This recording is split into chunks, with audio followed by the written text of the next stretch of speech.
আসসালামু আলাইকুম প্রিয় দর্শক, চলে আসলাম এই মুহূর্তে পাওয়া সবচেয়ে গুরুত্বপূর্ণ আবহাওয়ার নতুন আপডেট নিয়ে। আজ দেশের বিভিন্ন অঞ্চলে বৃষ্টি, বজ্রপাত ও ঝড়ো হওয়ার সম্ভাবনা রয়েছে। চট্টগ্রাম ও সিলেট বিভাগে ভারী বৃষ্টির পূর্বাভাস, পাহাড়ি এলাকায় ভূমিধসের ঝুঁকি, রাজশাহী ও খুলনা অঞ্চলে গরম ও দমকা হওয়ার সম্ভাবনা রয়েছে।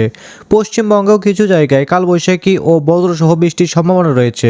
সাগরে 3 নম্বর সতর্ক সংকেত জারি করা হয়েছে। তো আজ কেমন থাকতে চলেছে 24 ঘন্টার আবহাওয়া, বাংলাদেশ ও ভারতের কোন কোন জেলাগুলোতে কালবৈশাখী ঝড় আসতে পারে জানিয়ে দেবো বিস্তারিত। আর আপনি কোন জেলা থেকে খবরটি দেখছেন, আপনার জেলার নামটি অবশ্যই কমেন্ট বক্সে কমেন্ট করতে ভুলবেন না। আর সবার আগে সবার প্রথম খবর জানতে আমাদের চ্যানেলটিকে সাবস্ক্রাইব করে পাশে থাকা বেল আইকনটি এনেবল করে দিতে ভুলবেন না। তো চলুন শুরু করা যাক। ঢাকা বিভাগ, ঢাকা, নারায়ণগঞ্জ, গাজীপুর, নরসিংদী জেলায় দুপুরের পর থেকে আকাশ মেঘলা থাকবে। 40 থেকে 50 কিলোমিটার বেগে দমকা হাওয়া বয়ে যেতে পারে, বজ্রসহ বৃষ্টির সম্ভাবনা। টাঙ্গাইল, মানিকগঞ্জ এসব অঞ্চলে দুপুরের পর বজ্রপাত ও হালকা থেকে মাঝের বৃষ্টিপাত হতে পারে।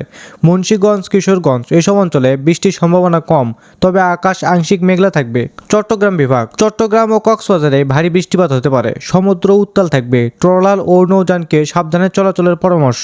ফেনী, নোয়াখালী, লক্ষ্মীপুর এসব জেলায় বজ্রসহ ভারী বৃষ্টি হতে পারে দুপুরের পর থেকে সন্ধ্যার মধ্যে। রাঙ্গামাটি, বান্দরবান, খাগড়াছড়ি পাহাড়ি এলাকায় ভারী বৃষ্টির সম্ভাবনা, ভূমিধসের সতর্কতা জারি। খুলনা বিভাগ, খুলনা, বাগেরহাট, সাতক্ষীরা এসব জেলায় বিকেলের পর মেঘলা আকাশ এবং হালকা বৃষ্টি হতে পারে। যশোর, ঝিনাইদহ, চুয়াডাঙ্গা এসব জেলায় গরম আবহাওয়া, তবে সন্ধ্যায় দমকা হাওয়া ও বজ্রপাত হতে পারে। মাগুরা, নড়াইল এসব জেলায় তাপমাত্রা কিছুটা বেশি, আংশিক মেঘলা আকাশ। রাজশাহী বিভাগ, রাজশাহী, নাটোর, পাবনা, চাঁপাইনবাবগঞ্জ এসব জেলাতে গরম ও শুষ্ক আবহাওয়া, বিকালে হঠাৎ কালবৈশাখীর সম্ভাবনা। বগুড়া, সিরাজগঞ্জ, জয়পুরহাট, নওগাঁ এসব জেলায় দুপুর থেকে আকাশ আংশিক মেঘলা, কোথাও কোথাও দমকা হাওয়া বয়ে যেতে পারে। রংপুর, দিনাজপুর, ঠাকুরগাঁও, পঞ্চগড় এসব জেলাতে সকালের দিকে হালকা বৃষ্টির সম্ভাবনা, তবে বিকালের দিকে ফির আবার নতুন করে বৃষ্টির সম্ভাবনা দেখা দেবে। গাইবান্ধা, লালমনিরহাট, কুড়িগ্রাম এসব অঞ্চলে আকাশ মেঘলা থাকবে, সন্ধ্যার দিকে বৃষ্টির সম্ভাবনা। সিলেট বিভাগ, সিলেট, মৌলভীবাজার এসব জেলাতে ভারী বর্ষণ ও বজ্রপাতের সম্ভাবনা, নদী উপচে জলাবদ্ধতার সৃষ্টি হতে পারে। হবিগঞ্জ, সুনামগঞ্জ এসব জেলাতে সকাল থেকে বৃষ্টি শুরু হয়েছে, দিনভর বৃষ্টিপাত অব্যাহত থাকতে পারে। বরিশাল বিভাগ, বরিশাল, পটুয়াখালী, ভোলা এসব জেলাতে সকাল থেকে আকাশ মেঘলা, দুপুরে হালকা বৃষ্টি হতে পারে। ঝালকাঠি, পিরোজপুর, বরগুনা এসব জেলাতে বৃষ্টির সাথে 30 থেকে 40 কিলোমিটার বেগে ঝড়ো হাওয়া বয়ে যেতে পারে। ময়মনসিংহ বিভাগ, ময়মনসিংহ, শেরপুর, নেত্রকোনা, জামালপুর এসব জেলাতে সকাল থেকে সন্ধ্যা পর্যন্ত বজ্রসহ বৃষ্টির প্রবণতা, দমকা হাওয়া বয়ে যেতে পারে।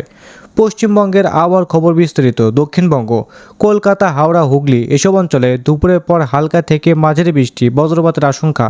দক্ষিণ ও উত্তর 24 পরগনা, পূর্ব মেদিনীপুর এসব জেলাতে ঘূর্ণিঝড়ের পূর্ব লক্ষণ নেই, তবে বজ্রসহ বৃষ্টি হতে পারে। পশ্চিম মেদিনীপুর, ঝাড়গ্রাম এসব জেলাতে বিকেলে কালবৈশাখী ঝড়ের সম্ভাবনা। উত্তরবঙ্গ, দার্জিলিং, কালিম্পং এসব জেলাতে হালকা থেকে মাঝারি বৃষ্টি, ঠান্ডা আবহাওয়া।